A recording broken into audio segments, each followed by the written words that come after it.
talking with Michael Moran, the Communications Director of the Beinecke Rare Library at Yale University.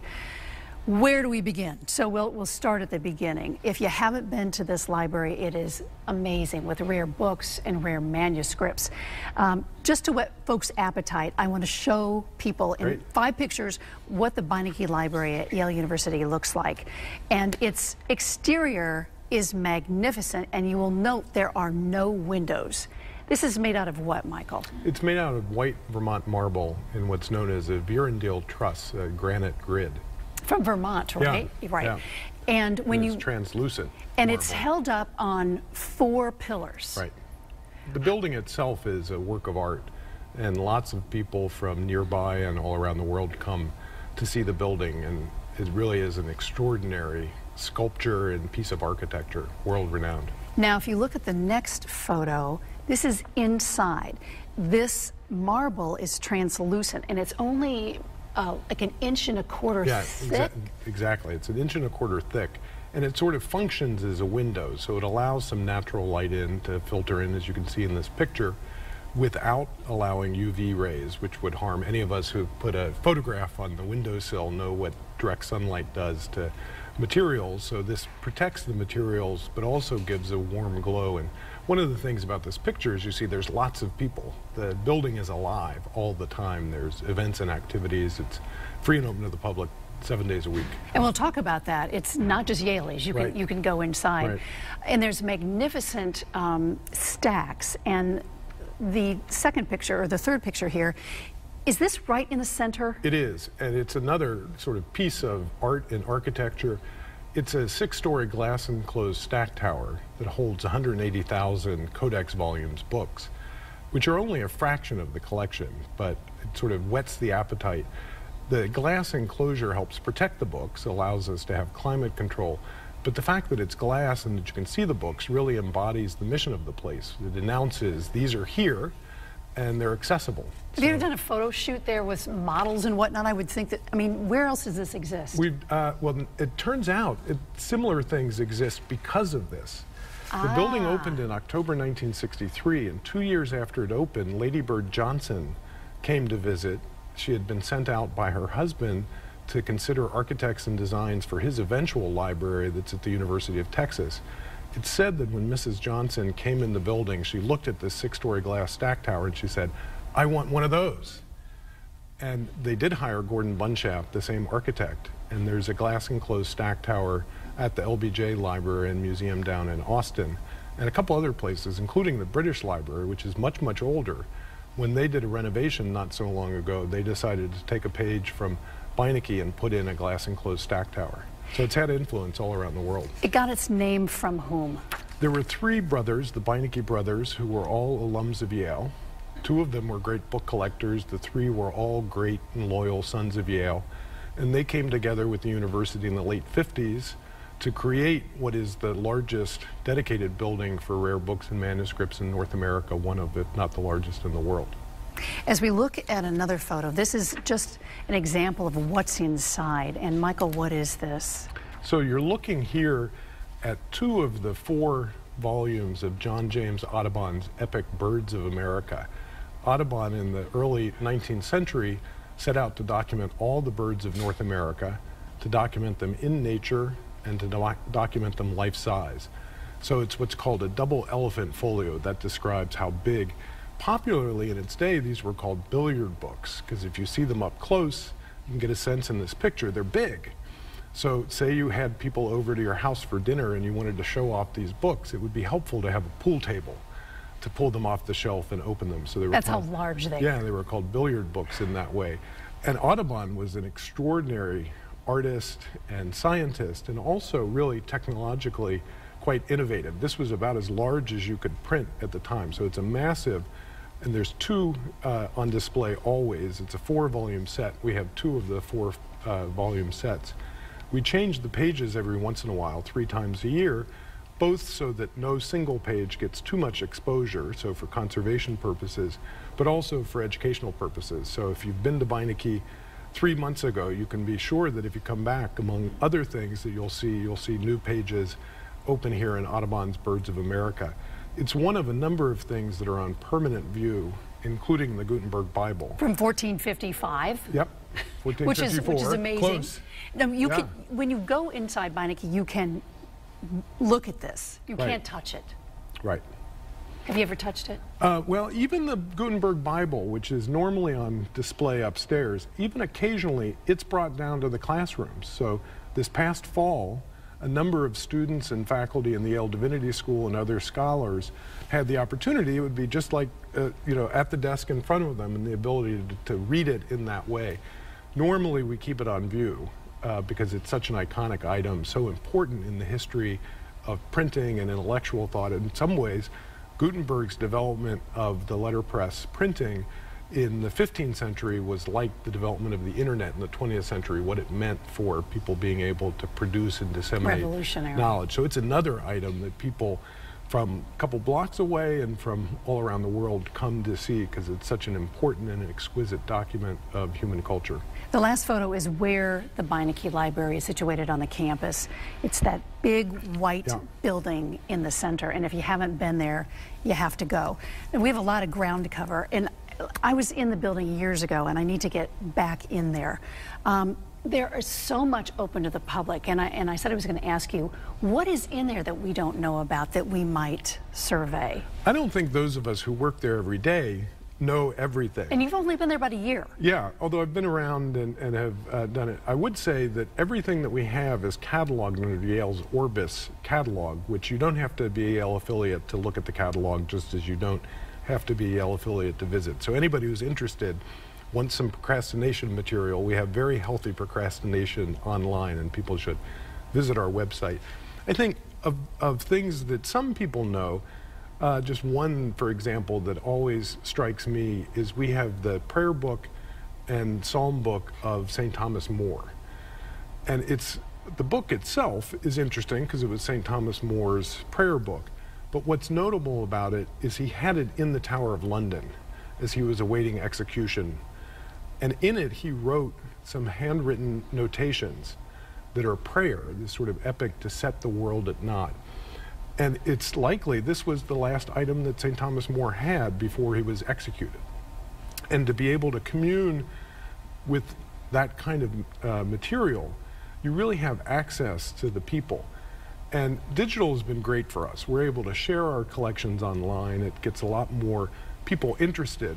But it's no substitute for actually touching and seeing and communing directly, having in front of you, whether it's in a case like the Gutenberg or students and scholars who look at things in the reading room.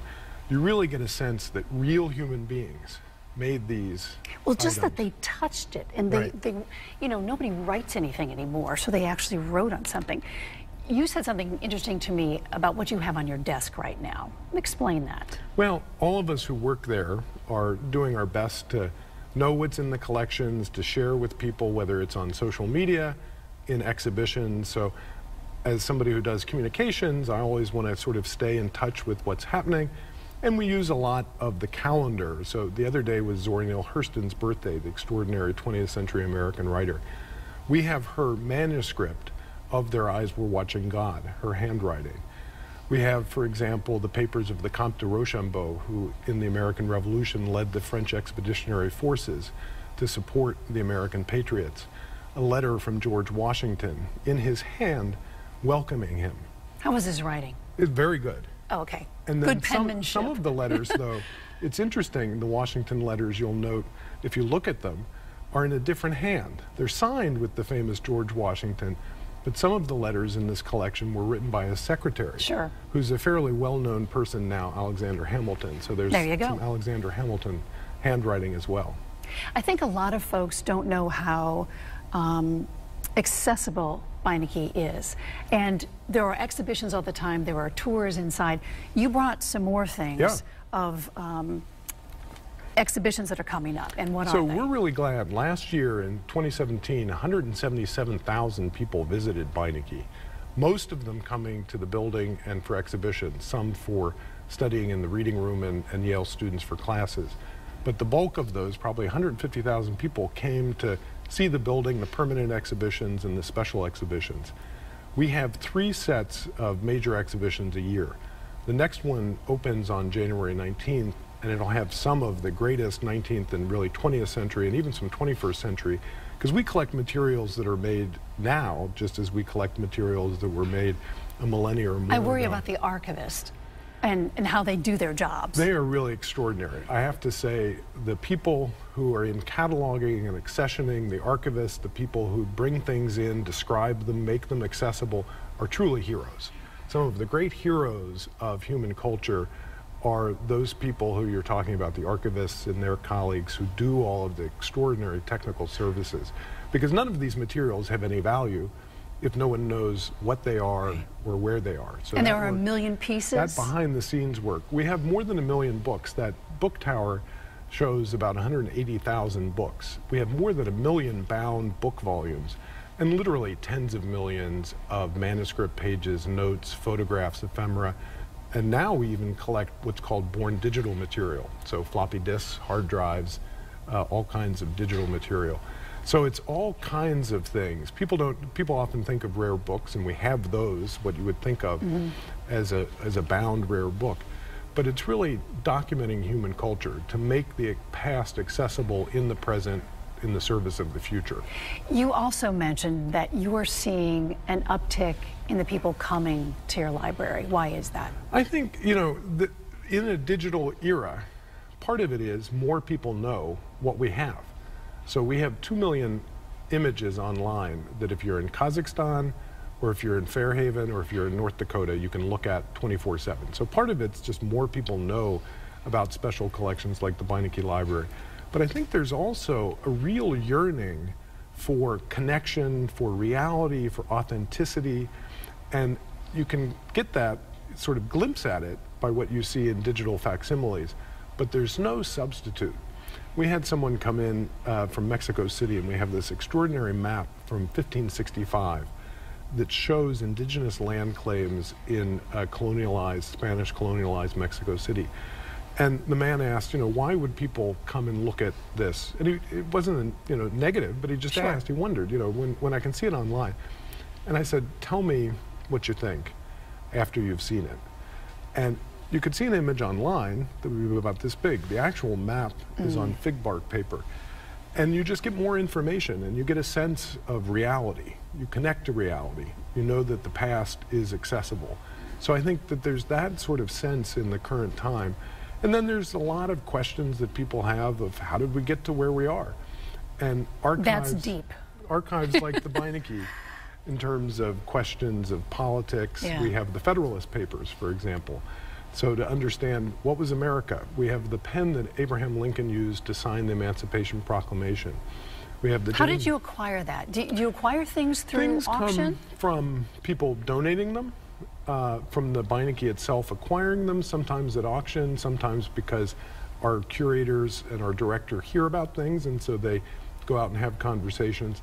A lot of people, we recently acquired the archives of the great young adult writer Judy Blume.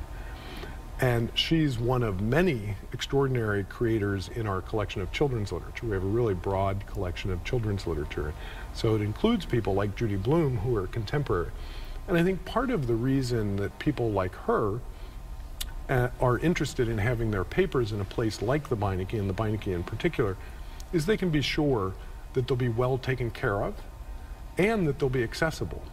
So we put a lot of effort and energy into preserving and conserving, but it's not so that things are under lock and key, never to be seen again. It's precisely so that people, whether it's visitors for exhibitions, students and future generations, can encounter them. So a lot of people are willing to have their papers at our library because they know that these documents will be preserved and available for current and future generations. What about your music catalog? And if I want to hear something from the 1920s, can you play it for me there? We have a lot of music in our collections. We have some collections related to music. The Yale Music Library, one of our peer institutions, and we're part of the University Library, which has a set of fantastic collections, and we all work very collaboratively. So they're the primary home for music at Yale. But other collections, the Center for British Art, ourselves, the Divinity School, have music. And we actually do have people sometimes who will play. A couple times a year, we have a Collegium Musicum concert. and students and others under professional directors play music, oftentimes out of scores that are in the Beinecke collections. Oh, wow. It's upstairs, it's free and open to the public. I encourage everybody to engage with this on social media or visit our website, because we have, over the course of a year, more than 100 talks and readings and concerts, all of which are free and open to the public. And you brought some goodies with you that I want to go over, yeah. that are exhibitions and examples of so things. A couple things that'll be on for display on Martin Luther King Day on January 15th. We will have a display of some materials related to Dr. King and to the long civil rights movement. As I said, we have the papers of James Weldon Johnson, who's not a name that a lot of people necessarily know, but if you ask people, do you know Lift Every Voice and Sing, the Black national anthem, many people know it. So we have his papers, and this is a facsimile, the original. Again, very neat handwriting. Of his notebooks. I can just put it right there, maybe you can see it. Yeah. And Johnson wrote this in February 1900 on Abraham Lincoln's birthday. Wow. For a celebration. We'll also have, this is again a facsimile, I didn't bring the original, but we do have. Because you can't. Right. Because we want it to be able to stay and be safe for anybody to come and see on site. This is a flyer from the 1963 March on Washington that Dr. King led. When he was assassinated in April 1968, he was getting ready to lead what was known as the Poor People's Campaign. And his colleagues, Dr. Ralph Abernathy and others, continued. So this is a facsimile, and this will be on view with lots of other materials on Dr. King's holiday on January 15th from noon to 4. People will be welcome to come in and see. On January 19th, we have this show that celebrates how collaboration itself is an art form. And nothing that happens in our library is ever a solo venture. It's always people working together, the archivists and catalogers and people we were just talking about, the curators, the scholars. And all of our collections really represent people who are working together. So Nancy Kuhl, Elizabeth Fringle, and Melissa Barton have a show beginning on January 19th that celebrates it. Among the people whose stories will be told are two who many people know. They know their work. Lloyd Richards, who was the great artistic director and dean at the Yale School of Drama, Yale Repertory Theater, and August Wilson. August, yeah. And so there'll be stories. Another story that will be told is how Native Son, Richard Wright's epic novel from the early 1940s, was adapted for both the stage, and Yale Rep just had a great, a new adaptation of that. Nambi Kelly will be part of our programs during the spring semester, and this was a picture of Orson Welles and Richard Wright. I should show that again. Who collaborated on the film version. A thinner Orson Welles. Yes. There's so much stuff going on here. And I said, or you just mentioned, go to our website and find this, because so much is free. You won't live long enough to see everything that's in the Beinecke Library. You brought some books with you as well. Yeah. Representative of things you have. I've mentioned James Weldon Johnson, who's one of the great patron saints of the Beinecke Library. Our collection of African American arts and letters is one of the great collections anywhere, and one of the most used. Langston Hughes's papers are at Yale. Mr. Hughes is the single most referenced collection in the reading room by people coming in, used a lot in teaching. Phyllis Wheatley, who was an enslaved woman, was the first African American woman whose work was published in the late 18th century. We have some of the first printings of her work. A little bit later, in a different context, Sinclair Lewis, we have his papers. And It Can't Happen Here is a good example of a book that's had a revival in the current time. It's about the fragility of democracy. And so we have all of his papers. We have Thornton Wilder's papers, a great hometown hero, Thornton Wilder of Hamden.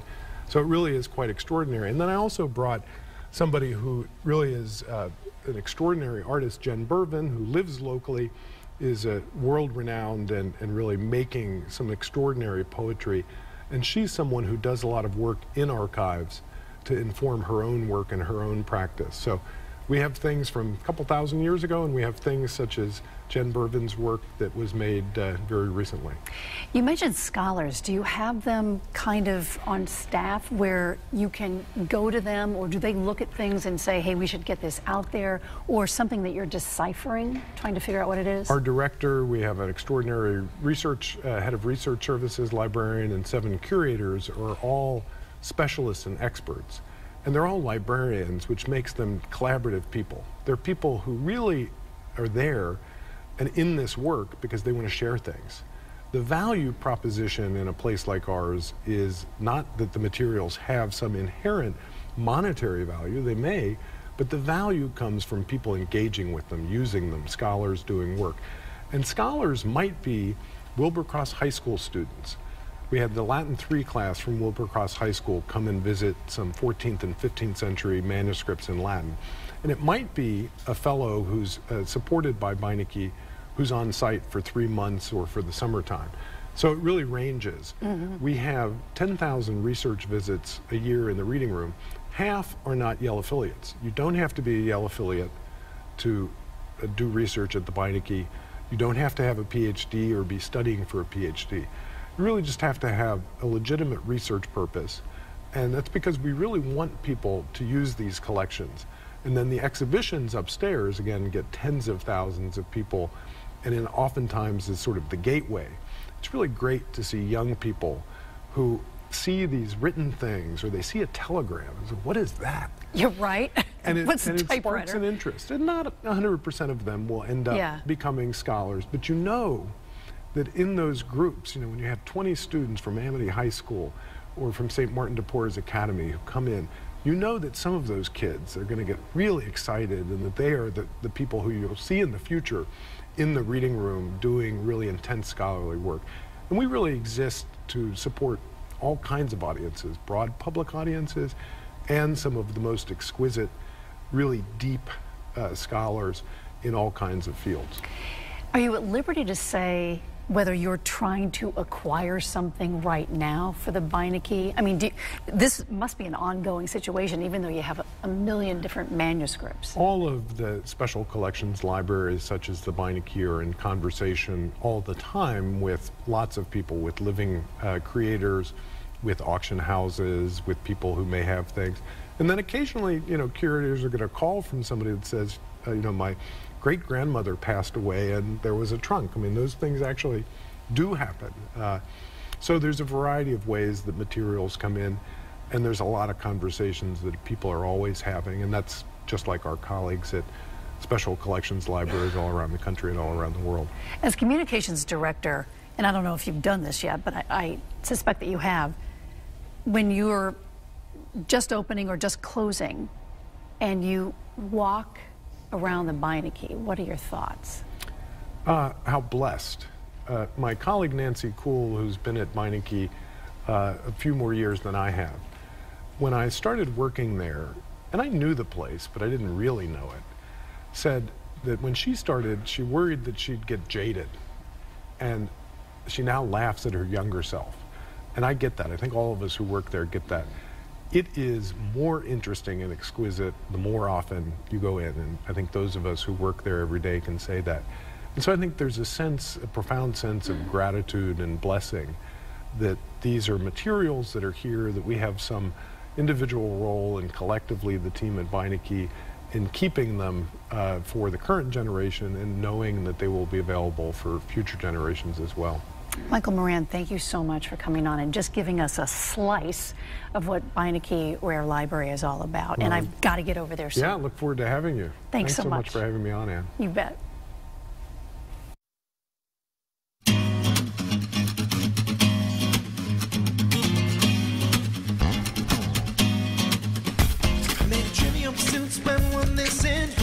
Spend all night kissing, and if was right here, then who else is missing? Got a little sidetracked, if I'm a wishing to find the keys to the door, but it's also a metaphor. Need to keep locked in the grocery store, but mine just to save time. Skip right ahead to the last ride.